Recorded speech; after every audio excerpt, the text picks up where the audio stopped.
Thank you, Kitty, and welcome everyone. What a fantastic day as Karratha brought to you where we've come from and our new vision for the future. This is a very important function. Every now and then some negative publicity can find its way onto the front page of the newspaper, and today has been a really important way of maybe just evening the keel to a degree. Can I begin by acknowledging the Karratha Chamber of Commerce and Industry, Robin Vandenberg, the President, John Lally, the CEO, a fantastic chamber who on a daily basis is driving the agenda of growth in their community. I encourage you all, if you're not members, to get engaged and to get involved. They're doing a great job and can be a very good sounding board for you. To our Mayor Peter Long and his CEO Chris Adams, can I acknowledge you as well. The last three mayors, Nicole Lockwood, Fiona White Hartig and now Mayor Peter Long, have done a fantastic job of managing the local community during a period of massive transformational change that most people would have lost interest with and said that I don't want to do this anymore. They should be congratulated for allowing some of the things that you've seen behind me today on the screen to actually happen, because community campaigns can stop stuff. They do all the time. And stopping stuff that's about growing the future can be very damaging, and there's some examples in regional Western Australia where that's happened. Karratha has managed to push through that, and that is why we get to have forums like today's coming of age. Yesterday I drove into a transforming town. Aged care was under construction in a new subdivision. I attended a function in a brand new cultural centre funded by the private sector. I bought a coffee at a brand new cafe in a clean main street. I saw kids playing in a new skate park. I spoke to the police who were living in brand new housing, helping to attract and retain them into the community. And I spoke to some traditional owners who had recently staged a critically acclaimed play under the Pilbara stars. That was Robin. The function centre was funded by the Nalama Yinjibandi Trust, completely funded. No government money at all. My coffee was served to me by an Indigenous employee, and the play was called Hip Bone Sticking Out. I'd encourage you all to see it. If you want to judge the transformation of the city of Karratha, take a drive out to Robin, because most people don't. And the reason people don't take a drive out to Robin is because for 20 years you didn't take a drive out to Robin.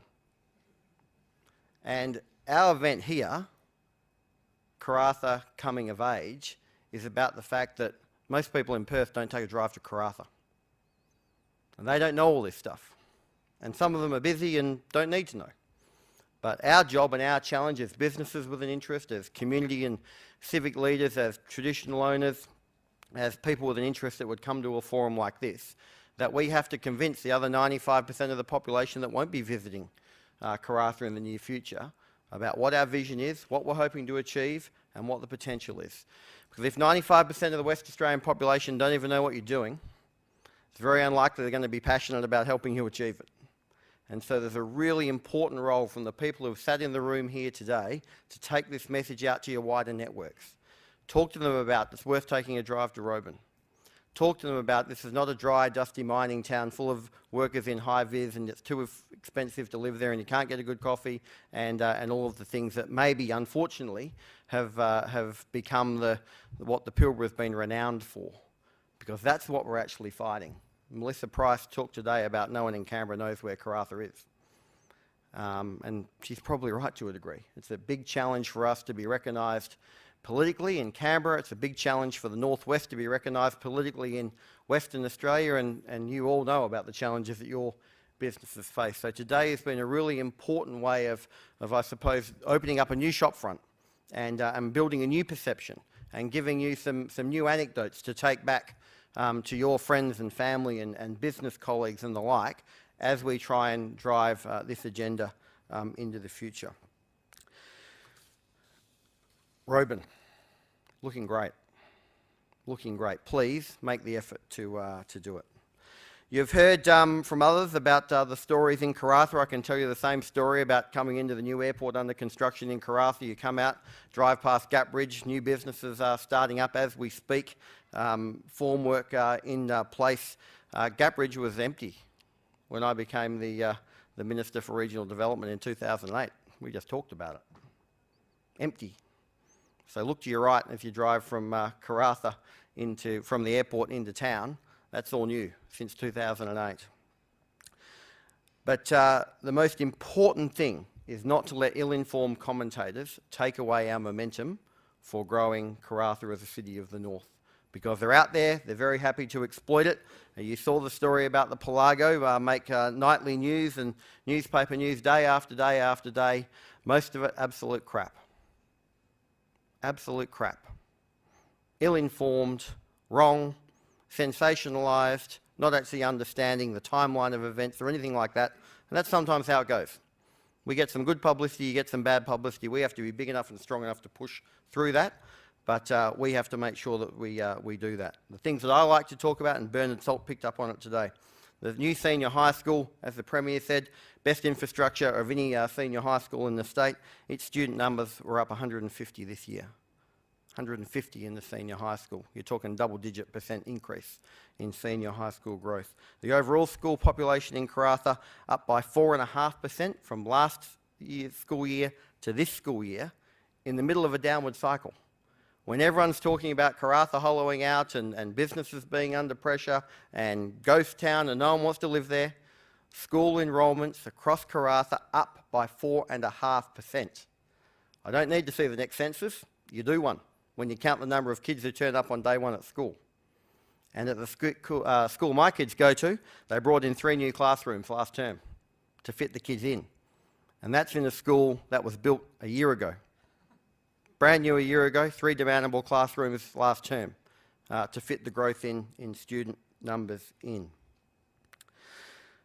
Bart's here from the Blanche Bar. The Blanche Bar is a fantastic example of what we're trying to achieve.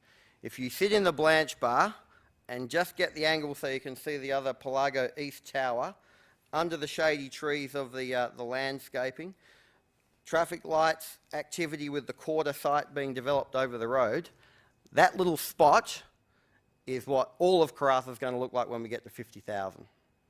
You can sit and have a nice beer in Bart's new bar and see what Karratha is going to look like at 50,000 people. I encourage you all to do it. Bart's bar, the Blanche Bar, has been a real symbol of the transformation of Karratha. My mum lived in Karratha in 2007. She quickly left. She didn't go outside, and she told Dad every day she wanted to leave. On her last visit, she said to me, "Brendon, I saw couples my age, dressed up, holding hands, walking to the Blanche Bar to have a drink." That's transformational. My mum gets it. The Soul Cafe right next door, bringing a high-quality coffee to town. Because the rents have come back, dropped the price to $4. If your coffee that you bought somewhere in Perth this morning was $4, I'd like to see where you bought it. So equaling quality and price in downtown Karratha. Just around the corner, a new Indian restaurant's just opened up, the Bollywood. There's a Thai restaurant opening just over the way, a new cafe opening next to the Thai restaurant, an ice cream and frozen yogurt shop right next door to that, and a new Mexican, I heard a rumour in Port Hedland the other day that a new Mexican restaurant is coming to town. We talk about boom in the resource sector. This is a boom in the livability of Karratha. Somewhere to go with choice. Where are we going to go tonight? We'll have to think about it a little bit. Can we actually get a table? This is a transformation that was unthinkable 5 years ago. A livability boom never before experienced in Karratha. Just down the road, there's enough white sandy beaches, both on the coast and in the islands, to have one to yourself. Every single one of you, if you headed out from the back beach boat ramp on Saturday morning, would find your own white sandy beach, do whatever you want on it. Maybe don't video it. It is one of the most spectacular natural environments that you can find right on the doorstep of this bustling, growing regional city. And as I said, Pelago is a symbolic transformational icon at the end of the new Karratha Main Street. And I take the opportunity today, after some pretty rough publicity, to thank John Chan and the team at Finbar for getting their damn cold hard capital and putting it on the table to transform the Pilbara. Because Finbar could have built project after project down St George's Terrace and they work beautifully. But the next tower that goes up in St George's Terrace is not transformational and doesn't get you talked about by the Premier or the Minister for Regional Development or talked about in nation-building terms. That project was nation building, and to John Chan and his team at Finbar, thank you for taking your risk capital and investing in a fantastic project for the community. Where are we heading? I was recently at an economic forum in the Northwest, and Deloitte Access Economics did a report, and they'd modelled where they saw the future opportunities for Australia off the back of sort of the major construction phase in the resource sector. And although resources is a very important economic driver for the nation going forward, they rated tourism and agriculture as stronger economic drivers for the region in the next 10 years. And the Pilbara is ideally placed with tourism, with those beautiful white beaches, Indigenous culture that goes back thousands of years, a rock art gallery that should be competing with the Louvre for art and will as it becomes more recognised. We have enormous opportunity in tourism, snuffed out by the resource sector in this cycle, just starting to find its feet again, and enormous opportunities as the communities of our trading partners that have been transformed, that have moved into houses for the first time, that have got their first car, that now work in sustainable jobs, look to take their first international holiday. We're partners with them. We know them all. We have strong linkages. The opportunity for us to link up with China and Korea and Japan and India, and for many people have their first holiday be taken in Western Australia, is an enormous opportunity that we shouldn't miss. And I believe tourism's opportunity is coming, and coming quickly. And agriculture was mentioned earlier today. Department of Water went and had a look for some water under the ground in the Pilbara. They'd never done it before, which is quite strange.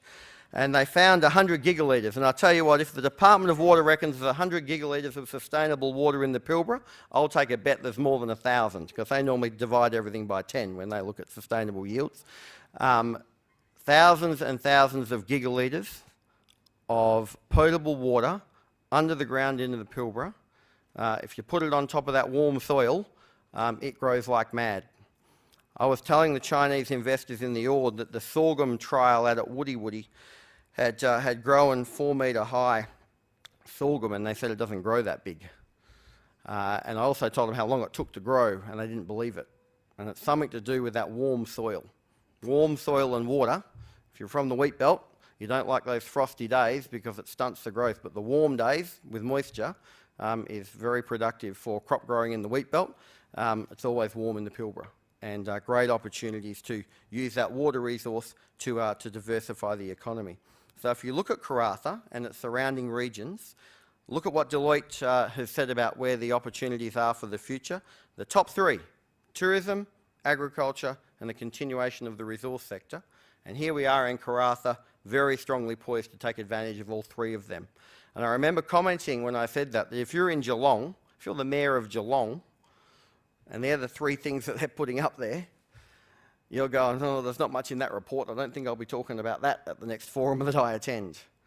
We can talk openly about what the economic commentators of Australia are showing for future potential, because we have it all on our doorstep. To me, the next big thing is looking to reach our target of cities of 50,000 people in Karratha and in Port Hedland. That means, broadly speaking, we need another 50,000 people to call the Pilbara home over the next 20 years. 50,000 people. I put to you that 50% of that population growth, or 25,000 people, should come from overseas migration. We should be looking to extend our partnerships that we've traded with China and India and Japan and Korea. We should be looking to extend that trading partnership into bringing more people to the northwest of Western Australia. Brendon touched on this as well, about not looking to the eastern states. We tried to incentivise people that lost their jobs in the manufacturing plants of Geelong to move to Western Australia. The federal government did it. I think they attracted 9. 9, with an incentive. Bernard Salt's figures that he showed you on migration earlier today showed that the big growth in West Australia's population over the last 5 years has come from international migration. And I think it's only a small tweak off the back of federal government getting a little nervous about migration numbers.